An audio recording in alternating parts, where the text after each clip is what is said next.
পঞ্চব্যঞ্জন YouTube চ্যানেলের পক্ষ থেকে সকলকে জানাই স্বাগত।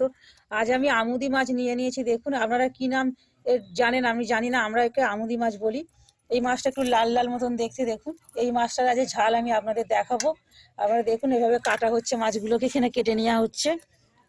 এইভাবে সব মাছগুলোকে আগে কেটে নেওয়া হবে, কেটে নিয়ে আর ঝাল করব। আপনারা দেখতে থাকুন।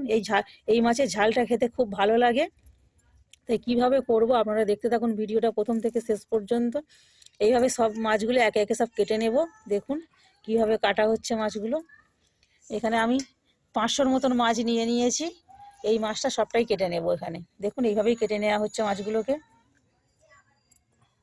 দেখুন মাছগুলো আমার সব কাটা রেডি হয়ে গিয়েছে। এবার এগুলোকে রান্না করে আপনাদের দেখাবো কিভাবে ঝাল করব, সেটা আপনারা দেখতে থাকুন। হাতটা নামান। দেখুন সব মাছগুলো কাটা রেডি হয়ে গেছে। মাছটাকে ধুয়ে বেছে রেখে দিয়েছিলাম। এবার লবণ আর হলুদ মাখিয়ে নেব মাছটাকে। দেখুন লবণ আর হলুদ মাখিয়ে নিচ্ছি।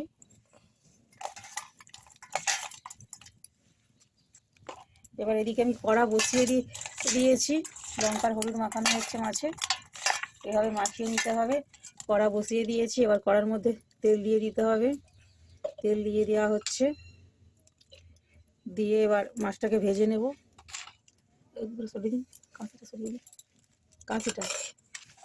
মাছের ঝাল করার জন্য আমি এইখানে টমেটো নিয়ে নিয়েছি একটা, এখানে পেঁয়াজ কুচি আর ধনিয়া পাতা নিয়ে নিয়েছি মাছের ঝাল করার জন্য।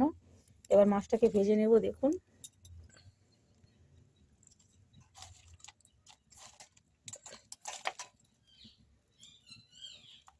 তেল গরম হয়ে গিয়েছে, এবার মাছগুলো দিয়ে দেবো এর মধ্যে।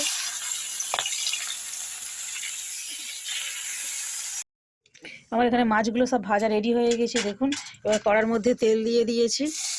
এবার পেঁয়াজটা দিয়ে দিলাম কড়ার মধ্যে। পেঁয়াজটা একটু ভালো করে ভেজে নিতে হবে। টমেটোটা দিয়ে দিন। টমেটো আর পেঁয়াজ একসঙ্গে ভেজে নেওয়া হবে। দেখুন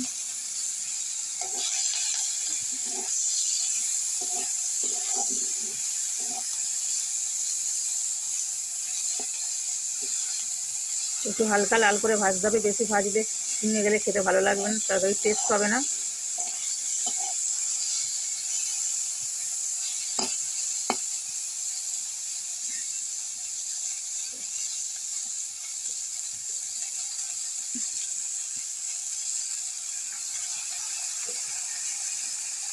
এই মশলাগুলো দিয়ে দিন, ভাজা হয়ে গেছে।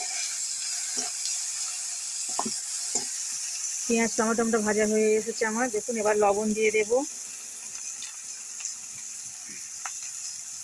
লঙ্কার গুঁড়ো দিয়ে দেবো, এবার হলুদ দিয়ে দেবো।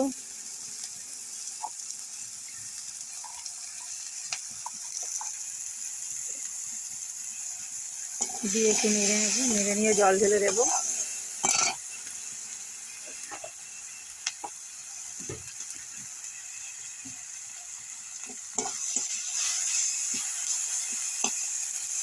জল ঢেলে আর চাপা দিয়ে দেবো একটু।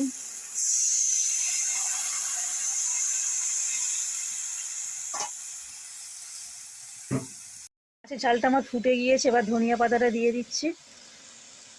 ধনিয়া পাতাটা দিয়ে একটু খুন্তি দিয়ে নেড়ে নেব।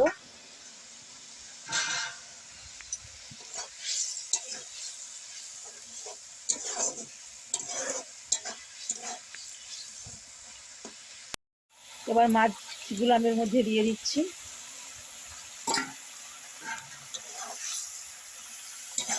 দিয়ে একটু নেড়ে নিচ্ছি। এবার নামিয়ে নেব। মাছের ঝালটা আমার রেডি হয়ে গিয়েছে।